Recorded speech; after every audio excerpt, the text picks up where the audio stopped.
Sir बेइज्जत। इतने में नहीं सर, 2003 या 4 में दुबई में एक जी सिने अवार्ड हुआ था। जी सिने अवार्ड में जो टॉप के हीरोज होते थे उनको फ्रंट रो दिया जाता था। अमिताभ बच्चन कभी फ्रंट में बैठते थे। सर सोच के देखो, जिस जगह पर आप फ्रंट में बैठते थे उसी जगह पर आपको पीछे की रो दी जाए किसी साल बाद, क्या फील होगा। अमिताभ बच्चन को बिल्कुल पीछे बिठाया गया उसमें। सर 12 साल एक छत्र जिसने राज किया हो, आज को कोई पूछ नहीं रहा। बेइज्जती पे बेइज्जती। बेइज्जती का लेवल इतना ही नहीं, टीवी तक में काम करने को तैयार हो गया। जो टीवी उस वक्त नफरत के दृष्टिकोण से देखा जाता था कि टीवी में काम करना, बॉलीवुड स्टार टीवी में काम करेगा, इतना छोटा काम करेगा, ये झाड़ू पोछा लगाने जैसा काम करेगा, स्वीपर बाथरूम साफ करने जैसा काम है टीवी पे काम करना बॉलीवुड स्टार के लिए, उस पर भी तैयार हुए। लेकिन वही छोटा काम उस आदमी को वापस उसी बुलंदियों पर ले आया है और जहां वो था। और मुझे लगता है शायद उस बुलंदी पर नहीं, आज अमिताभ बच्चन उससे भी ऊपर है, क्योंकि अमिताभ बच्चन इकलौता ऐसा एक्टर है जिसको महानायक का दर्जा दिया गया है।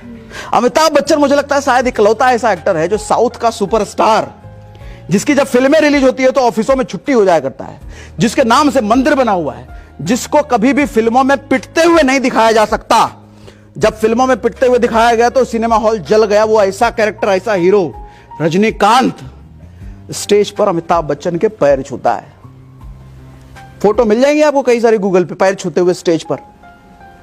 आज अमिताभ बच्चन उस उपाधि पर पहुंच चुका है। फेस वैल्यू खत्म, फाइनेंशियल वैल्यू खत्म। कोई दूर तक अमिताभ बच्चन का नाम तक सुनना पसंद नहीं करता था। मौका देखो, मौका आया 1973, 4 साल बाद। जंजीर मूवी बन रही थी, प्राण विलन का रोल कर रहे थे उसमें। विलन तो हालांकि नहीं थे, लेकिन एक असरदार रोल था उसमें। तो प्राण ने रिकमेंड किया अमिताभ को ले लो। प्रकाश मेहरा को दरअसल एक ऐसे हीरो की तलाश थी जो थोड़ा गुस्सैल हो, एंग्री हो। तो बोला अमिताभ को ले लो ना, वो कर लेगा, बढ़िया है, सही है, कुछ तो बात है उसमें। प्रकाश मेहरा वो साफ मना कर दिया, उसको छोड़ करके बात करो, वो नहीं चाहिए भाई, इतने लोगों को डुबाया है उसने, वो नहीं चाहिए, पनौती है वो। प्राण ने फिर जिद किया, ले ले मेरे क्रेडिट पे, बात है, कुछ कर देगा वो, देखना कुछ तो होगा। जंजीर बनी, रिलीज हुई। सर उसी अमिताभ को एंग्री यंग मैन का एक नया खिताब मिल गया इंडस्ट्री में। राजेश खन्ना उससे पहले नंबर 1 हुआ करते थे। राजेश खन्ना कैसे इमोशनल हीरो, रोने धोने वाले, कहीं भी सर पीट ले वो, और प्यार मोहब्बत वाला हीरो, वैसा हीरो। पहली बार जनता ने पर्दे पर एक ऐसे हीरो को देखा जो गुस्से में रहता हमेशा, एनी टाइम, जो भगवान से लड़ जाता, जो भगवान को 4 गाली सुना रहा है मंदिर में जाकर के, तू। पहली बार जनता ने पसंद किया खूब। उसके बाद दौर शुरू हुआ अगला 12 साल तक। सर एक के बाद एक के बाद एक के बाद एक के बाद एक के बाद अल्ट्रा लेवल सुपर हिट फिल्में। 12 साल तक राज किया उसी इंडस्ट्री पर जिस इंडस्ट्री से भगा दिया जा रहा था उसको। ट्रेन पकड़ने जा रहा था वापस इलाहाबाद, थक गया था ना आदमी संघर्ष करते करते। अरे 4 साल में एक भी फिल्म हिट नहीं, कोई लेने को तैयार नहीं।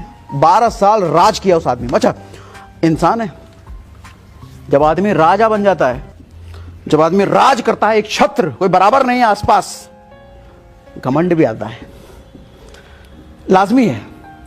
हर आदमी जिंदगी में ना, ऐसा मेरा पर्सनल अनुभव है, एक बार गिरता जरूर है, और वो घमंड उसमें थोड़ा रोल होता है, वो घमंड की वजह से गिरता है।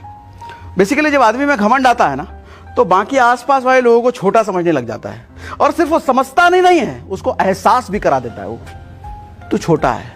और वही समय होता है उसके पतन की शुरुआत का, वहीं से उसकी गिरने की शुरुआत होती है। हालांकि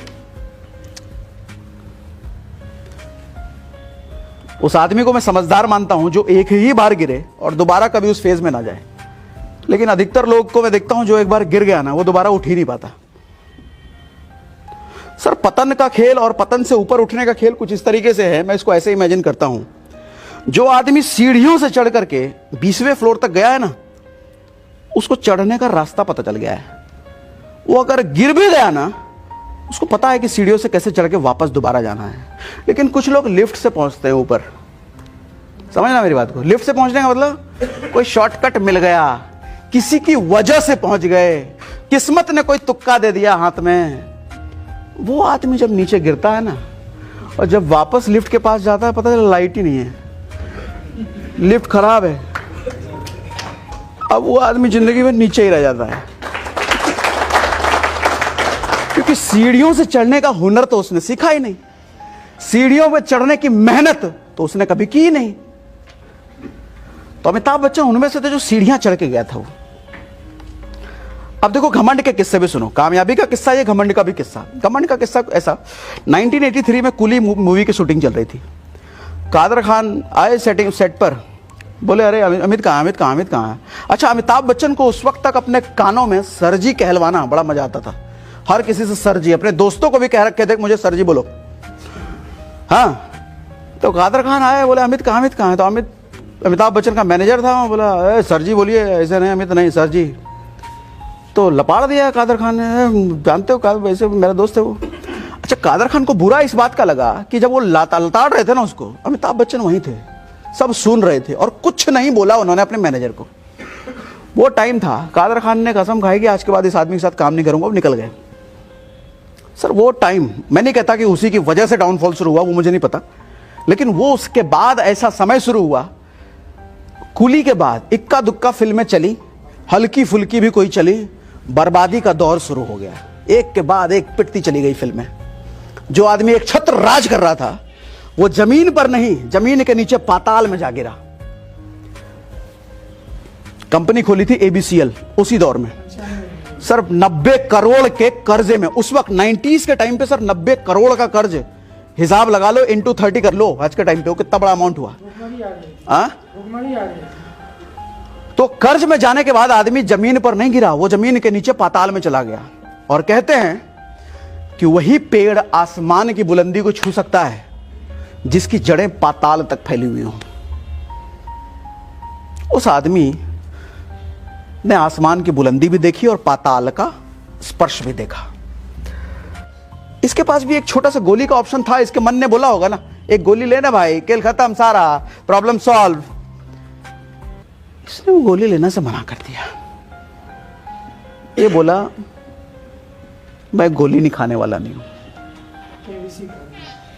केबीसी तो बाद में, ये यश चोपड़ा के पास गया, गया जो कह लो। यश चोपड़ा से पुरानी जान पहचान थी अच्छी। यश चोपड़ा ने बेसिकली अमिताभ बच्चन को हिट बनाया था, बहुत सारी फिल्में की थी, रिलेशन अच्छे थे। तो यश चोपड़ा ने बोला देखो भाई, मेरा बेटा मोहब्बतें बना रहा है, आदित्य चोपड़ा, उसकी फिल्म में रोल दिलवा देता हूं। बोले ठीक है दिलवा दो, बहुत बड़ा काम होगा। तो जो आज आप अमिताभ बच्चन का किरदार मोहब्बतें में देखते हो ना, वो वुमन ईरानी निभाने वाले थे। वुमन ईरानी का डेब्यू फिल्म था, पहली फिल्म होने वाली थी। तो जब पहली बार कोई अंदर घुस रहा होता है तो उसको बड़ा आसान होता है, जो एक काम करो अगली बार आना, छोड़ दो। वुमन ईरानी को मना कर दिया, अगली फिल्म में लेंगे तुमको। अमिताभ बच्चन आ गए।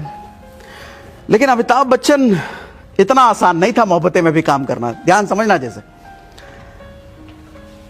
एक दिन का किस्सा ऐसा है कि अमिताभ बच्चन सुबह 9 बजे आ गए थे शूटिंग पर, समय ही 9 बजे का था, सब लोग 9 बजे पहुंच गए थे। शाहरुख खान आए उस वक्त 12 बजे उस दिन। तो अमिताभ कहते हैं अरे आदित्य ये समझाओ शाहरुख को, क्या तरीका है, 12 बजे आ रहा है, टाइम खराब कर रहा है सबका। तो आदित्य चोपड़ा कहते हैं कि देखो सर जी, ये फिल्म में आप काम करने वाले थे नहीं, बोमन ईरानी काम करने वाले थे, तो आपको मैंने अपने पिता के कहने पे लिया है, और अब वैसे भी ना ये फिल्म आपकी नहीं है, तो ज़्यादा नौटंकी तो करो नहीं। शाहरुख की फिल्म है, उसी की मर्जी चलेगी, आपका समय जा चुका है।